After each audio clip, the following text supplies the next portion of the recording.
L45S1 disk slip বলা হয়েছে এমআরআইতে। এই রিপোর্ট হলো এটা, খারাপ হয়েছে এটা।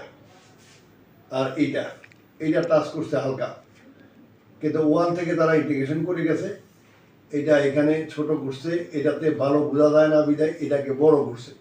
তো এইভাবে স্টেপ বাই স্টেপ তারা করে এখানে আইসা গেছে, দেখা যাচ্ছে যে এটা ডিস্ক স্লিপ সরে গেছে, রগে চাপ দিছে।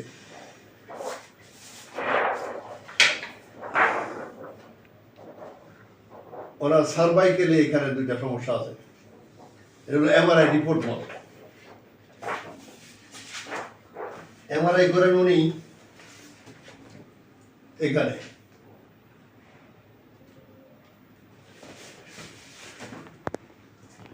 এখানে এক্সরে গুণা করেন। এক্সরে প্লেট অনুযায়ী দেখা যায় ওনার হাড়গুনা স্পট হয়েছে, হিপ জয়েন্টের আশেপাশে একটু ক্ষয় হচ্ছে। এই যে হিপ জয়েন্টে একজন ফিজিওথেরাপিস্টের কাছে উনি যাওয়ার পরে উনি এখানে আইকা দিছে কলম দিয়া, এখানে আইকা দিছে কলম দিয়া, নাকি দিয়া ওনাকে ভয় লাগাইছে। কি ভয়?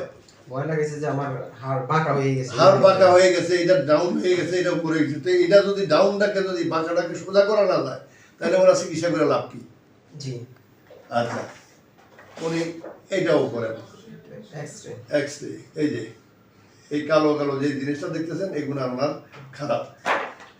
আচ্ছা, অপরদিকে উনি এখানে যান, এটা বিখ্যাত একটা থেরাপি সেন্টার। তাই উনি এখানে এইগুলো সাজেস্ট করেন। তো এইগুলো কি সাজেস্ট করছেন উনি ভালো জানেন, আমরা কম জানি। রুগী সুস্থ হয়নি। আচ্ছা, 1 2 নম্বর যান এখানে যাওয়ার পরে ওনার ডিগ্রি কম নাই, আল্লাহ চাইতো অনেক বেশি ডিগ্রি আছে। তো যারা আমাদের ডিগ্রি নিয়ে প্রশ্ন তোলেন, আপনাদের প্রশ্ন করেন, তাদের মুখে একটু ঝামা বসা দরকার। এই ডিগ্রি ওরা ডাক্তার সাহেব ওনাকে সুস্থ করতে পারেনি, নাকি? তা আমার এখানে সুস্থ হয়ে গেলে আমার ডিগ্রির দরকার আছে? কোনো দরকার নেই। আচ্ছা, তাই এই হলো উনি যান এখানে, এটা আরেকটা বিখ্যাত হাসপাতাল। এইখানে যান, উনি ডাক্তার দেখার ওনাকে, উনি ওষুধ দিয়েছেন, লিখে দিয়েছেন, নিয়ম কানুন দিয়েছেন, দেওয়ার পরে উনি সুস্থ হন নাই। এটা হলো বড় কথা। উনি যান এখানে যাওয়ার পরও তারা পরীক্ষা নিরীক্ষা অনেকগুলো করছেন, করার পরে ওষুধপত্র লিখে দিয়েছেন, উনি সুস্থ হন নাই। ঢাকা নিউরোসায়েন্স অসুবিধা নাই, নিউরোসায়েন্স হচ্ছে কি, বুঝি তো। নিউরোসায়েন্সে আপনি গেলেন, নিউরোসায়েন্সে তো আপনার যদি সুস্থ হয়ে যেতেন তাহলে আপনি আবার আমার কাছে আসতেন না। ওনারা মানসিক রুগী, ওনাকে পাগল বলছে। তো একজন ডাক্তার একজন রুগীকে পাগল বলতে পারেন না, বলা যায় না। মানসিক রুগী বলার কোনো সুযোগ নেই। আচ্ছা, তারপরে উনি যান এখানে, ওনারও ডিগ্রি আল্লাহ দিতে কম নাই, অনেকগুলা। আচ্ছা, এরপর যান উনি এখানে, বিখ্যাত হাসপাতাল। তো দেখানোর পরে উনি সুস্থ হন না, এটা হলো মোটা কথা। যায় এখানে, যাওয়ার পরে উনি সুস্থ হননি, এটা হলো মোটা দাগের কথা, একটাই কথা। তো এই যে এই রুগীগুলাকে উনি যদি আমার এখানে সুস্থ হয়ে যায় তাহলে আমরা আবারও বলব আমরা ভালো চিকিৎসা দিই, অবশ্যই। আচ্ছা, উনি যদি সুস্থ না হয়ে যায়, আমার এখানে সুস্থ হওয়া ছাড়া যায়, তাহলে আমরা কোনো ডাক্তারই না, নাকি? আপনার জন্য। আচ্ছা, এটা অস্বীকার করতে বা স্বীকার করতে আমাদের কোনো দোষ নাই। কি নাম? রাসেল। বাড়ি কোথায়? চকবাজার। কুমিল্লা চকবাজার। উনি আমার খুব কাছেই থাকে, কিন্তু আমাকে খুঁজে পায় নাই। অথচ ওনার আশেপাশে আমার অনেক রোগী আছে চকবাজারে, তো খুঁজে পায় নাই। আচ্ছা, অপরদিকে কি কি সমস্যা হয় বল? আমার কোমরে হালকা হালকা মাংসপেশিতে ব্যথা, পিঠে ব্যথা, ঘাড়ে ব্যথা, আর এই জায়গায় করলে এই জায়গা পেঁচে জড়াই আসে।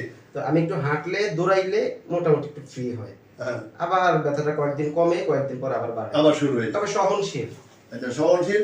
তা আমরা ধারণা করতেছি উনি এই ছেলে B27 পজিটিভে আক্রান্ত। এইটা উনি একজন রিউমাটোলজির কাছে গেলেই এই পরীক্ষাটা উনি করতেন। তো উনি করেন নাই, ভালো কথা। আমরা ভবিষ্যতে ওনার সারা জীবন বাঁচার জন্য যে দরকার আমরা একটা রিপোর্ট করাবো, আমরা বলবো যে আপনি এই B27টা করেন। আচ্ছা, এগুলো সরাও। এখানে যান। আরে ভাই আপনি ঘামাইতেছেন, প্রেশারের রুগী তো, আমরা ফ্যান দিতেছি। পা তোলেন একটা একটা, ওইটা তুলুন। এই সেটটা অনেকটা ভালো আছে। ভালো আছে বলতে কি, এটা এই পর্যন্ত আসে, এটা আরো করে যাবে, এটা সোজা হবে, তাই এটা সোজা হবে। কিন্তু সমস্যা হয়েছে এই সাইডে, এই যে এটা ধরে ওনাকে টান দিলে ওনার বডিটা ঘুরে, বডি আসে, পা আসে না, শুধু পা আসে না। এই যে বডিটা যদি এইভাবে লড়ে, পা ধরে আর ঘুরাইলে, তাইলে আপনাকে ধরে নিতে হবে উনি অ্যাঙ্কোলার দিকে আক্রান্ত। হিপ জয়েন্ট থেকে শুরু হয়েছে, কোমরে গেছে, কোমর থেকে ঘাড়ে গেছে, ঘাড় থেকে ওনার মেরুদণ্ড পুরোটাই আছে। তাই আমরা ওনার চিকিৎসা শুরু করবো একটু পরে। চিকিৎসা দিই এবং আমাদের প্রত্যেকটা ভিডিও প্রথম সেশন চিকিৎসার পর। যারা যেখান থেকে বলেন যে প্রথম চিকিৎসার পর কিনা বলে ভালো লাগে, পরে আস্তে আস্তে খারাপ হয়ে যায়, আমরা তাদেরকে বলবো যে আপনি ভালো করে নেন, আপনি ভালো করে হয়ে যান, হয়ে দিয়ে আপনার যেন আমার কাছে আসা না লাগে, আর এই ব্যবস্থাটা করেন। তাই আপনি নিচে বসেন তো, হ্যাঁ উঠেন, বলেন না 10-15 বার বসে বলেন না রে ভাই। হ্যাঁ এটা করেন, যান নিচে যান, উঠেন।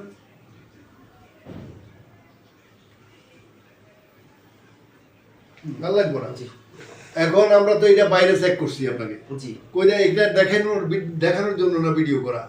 তো সুতরাং আপনার যা সমস্যা নিয়ে আসতেন, টোটাল সমস্যা এখন এখানে হয়তো 30 বা 40 হয়েছে, এর বেশি হয়নি। আর বাকিটা কত হয়েছে? কোমরে মোটামুটি 50-60% হয়ে গেছে, আর ঘাড়ে 40% এর মতো, আর এখানে 30% এর মতো। যাই হোক মোটামুটি 30% হয়েছে। জি জি, সব মিলে 30%। আচ্ছা, তো 30% তো কম না। এই 30% এই সব ডাক্তার সাহেবরা দিতে পারে না। জি না, পারছে না না। আচ্ছা, তো দিতে না পারার কারণে উনি আমাদের কাছে আসছে, আমরা চিকিৎসা দিয়েছি। আমরা এখন একদিনে ছুটি দিব ওনাকে, একদিন পরে ওনাকে আরেকটা চিকিৎসা দিব, তারপর আমরা 1 সপ্তাহ পরে একটা চিকিৎসা দিব। তো এইভাবে আমরা ওনাকে সম্পূর্ণরূপে সারা জীবন সুস্থ রাখার চেষ্টা করব। খুশি তো? জি ইনশাআল্লাহ। আচ্ছা, খুদা হাফেজ।